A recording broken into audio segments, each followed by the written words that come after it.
Hi, this is Connie Neal. In this video, I want to share with you the top 10 things you need to check before you upload your book manuscript to Kindle Direct Publishing. Number 1, do you have a table of contents that will be clickable in your Kindle book so that when you click on the table of contents, it will take you directly there? Here's how you can tell. What makes your table of contents link up with the Kindle device to be clickable is that it's bookmarked as the table of contents. Let me show you how to do that.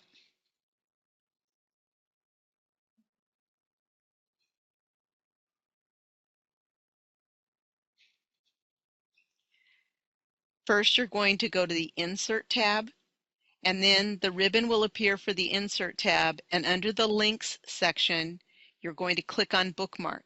And when you do, this dialog box will come up, and the cursor will already be flashing there. You simply type in the letters TOC, no caps, stands for Table of Contents. Then you click the Add button. Then you close your dialog box by clicking the red X.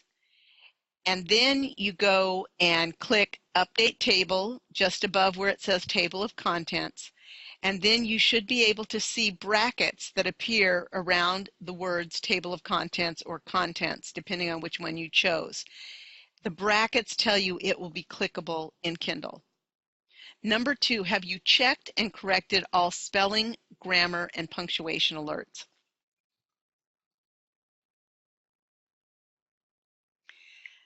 These are the most common. Word gives you alerts whenever there's anything that may be wrong or that you could improve in the grammar, the spelling. And so the green squiggly line, like the one under 1990, is for grammar. And when I click on that, it's only going to suggest that I spell out the numbers, which I don't want to do, so that's fine. The red squiggly line tells me there's a spelling error. It's supposed to be upheaval on all fronts. I purposely put an M instead of an N, so it would give me a spelling alert. But if you use a word improperly, you get no alerts. And so the way you check for that is you read it out loud. When it says, I determined to try to make this one of our best Christmas seasons, I realize, oh, I didn't use the word best, I used the word beast. And there are no squigglies to alert you to that because beast is a word. It just doesn't make sense in this sentence. So I highly recommend, in addition to having proofreaders, that you also read your book aloud if you want to be absolutely sure that you caught any of those glitches. Are you sure your table of contents sections, chapters, and subheadings are rightly stair-stepped and that they don't have any stray items in the table of contents? Let me show you what I mean.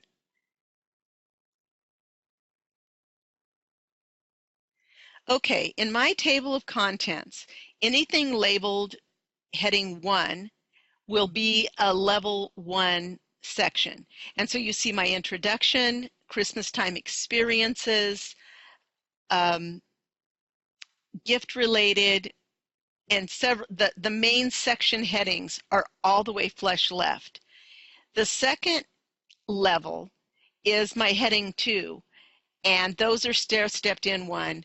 And then if I have a subsection to a heading 2, like you see here, the level 3 subhead, host a clothing swap for holiday dress-up clothes, that's a subheading to a section, dress up for a special event. So I went through, and my table of contents is correctly stair-stepped, but you also want to check and make sure nothing stray is in there.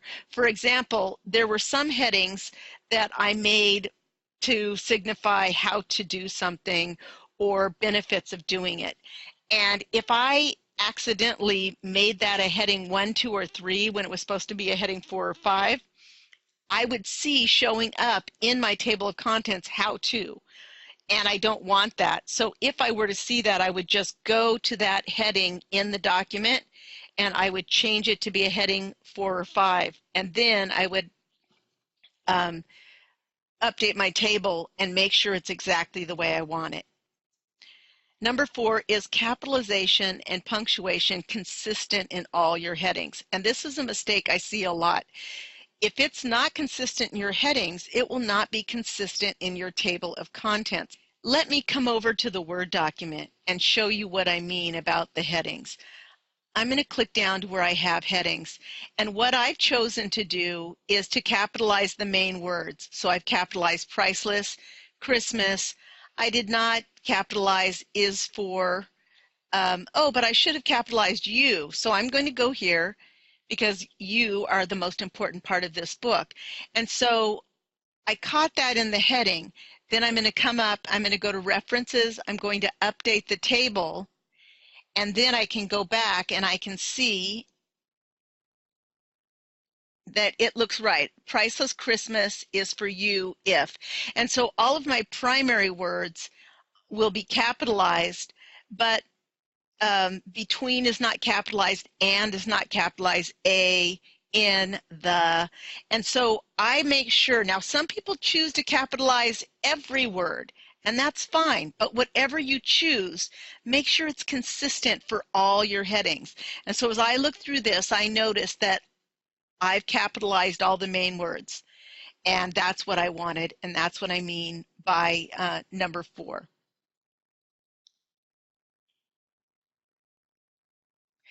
Now, it's important to include page breaks in your Kindle book at logical points and to be consistent throughout your manuscript. Let me show you what I mean in the document. Okay, here we are in the document, and you can see that I put page breaks at the end of every section in the introduction.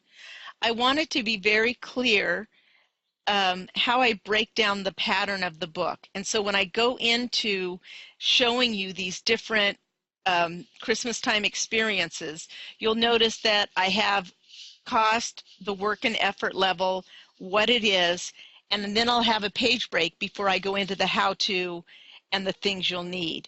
And I have a page break after each picture because I want them to focus on one thing at a time. So as I go through this, I notice that my page breaks are consistent and they're the place that I want them. And I'll go through the whole document and make sure that I have the page breaks consistent in the pattern that I would like them to be. Number 6, if you have links in your document, did you check all the internal and external links to make sure that they're working properly? Let me show you what I mean. Here in the things you will need, I went ahead and put links to where they can buy these just to make it convenient for them. And so it says control click to follow the link, and I'll go through here and I control click. And it's going to take me, and if it's correct, it's going to take me to a holiday coffee mug or a cup. Good, so that's correct. That's an external link. Now I want to show you the internal links. At the very end of this book, to make it convenient for everyone, I put in an index because some people may be more interested in the crafts, some people may be more interested in things that are free, and so I created links from the index back to the place within the book internally where they can find this. So let's check one of these and see if it works. Yeah, it took me right there. And so that way they can use the index to get them back where they want to go in the book. So those are examples of checking the external and internal links. And really you should go through and check every single one. Number 7, did you give a call to action at the end of the book with some helpful links? One of the advantages of having a Kindle book is that you can connect with your readers in a way that you never could as an author of a printed book, a traditional book. And so if you want them to get in touch with you, at the very end of your book, give them a call to action, ask them to help you write a review or share it with their friends. Let me show you what I did with this book in terms of my call to action. Okay, so here I am at the end of the book, and I've given them a free bonus short story that's out of another of my books. And so I put the links here to that book. I put the link to the Kindle book. I put the link to the paperback book. And also, I asked them here to give the book as a gift. And I shared a link to a video that shows them how to give a Kindle book as a gift. And I've also told them that if they don't have a Kindle book, they can go here and they can download a free Kindle app. And I've already tested all of those links, so you'll want to do that. And then I went ahead and I came down and I gave them some ideas for how to share about this book if they liked it, how to share about it on their Facebook page, on Twitter. I even gave them a tweet that they can cut and paste. And I told them how to do a review. And so those are calls to action that you want to include at the end of your book. So check on that. Okay, you want to check all your pictures and graphics. You want to make sure they're clear. You want to make sure they're sized correctly for Kindle. You want to have them centered. And if you need to give a reference to someone else, for example, I'll show you that some of my photographs that I used were actually from another source. And so I always give credit to my source. And I put that in the caption of the photograph. The source came from, some came from Flickr. So they are free to use because I check for them for commercial use in the Creative Commons. But you want to make sure all of your pictures are working correctly. So let's take a look at that. So here I have a section where I have a pretty picture of a wreath and explanation and a link to a video on how to make this wreath. But you'll notice right here that the photo is by Naotaki Murayama, and I got it on Flickr.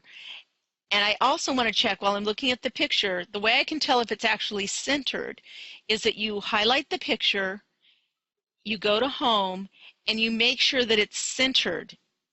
And make sure that it's centered here in the paragraph tab. And then I would go through and I would do this with all of my pictures. And so here again, you see I have a photograph, I have a caption of where I am referencing it back to. I'm checking to see that it's centered, and I do this for every one of my pictures. And that way you make sure that they're going to come across nicely. The other thing I want you to pay attention to here is that I've set my page layout in my Word document to be sized to be the size of a Kindle Fire. And because I've done that, when I'm looking at the flow of the pictures on the page, I can anticipate how it's going to flow, and I'll know where to put the page breaks and that sort of things. But it really helps with getting your pictures correct. Now, you may or may not get into thematic style and color and patterns in your Kindle book, but if you have naturally occurring patterns, it's good to put those in a repetitive system of patterns that'll make your reader feel more comfortable with the book. And because this is a Christmas book, I also use red and green color system I worked out and the patterns of my chapter. I'm going to go up and start at the beginning. Okay, you're going to notice that my heading 1 is red, my heading 2 is green, but I want my introduction to stay heading 1. Okay, my heading 2 is green, and if we go down, you'll see throughout the book I've got red and green. So on the cost, the work and effort, and what, these smaller subheadings, I've made these red, but I made a red heading 5 and a red heading 4 because remember, only your top 1, 2, and 3 headings will be in your table of contents. So this way I have a pattern of red and green going throughout the book with only the headings 1, 2, and 3 going in the table of contents. And as I go through it, you're going to see there's a consistency to the flow of the pages, to the colors, and to the way I've laid it out. Number 10, and this is very important, you need to update your table of contents before you upload your book manuscript to Kindle Direct Publishing. Let me show you how simple this is. Just get in the habit of doing this regularly. I do it every time I save. I also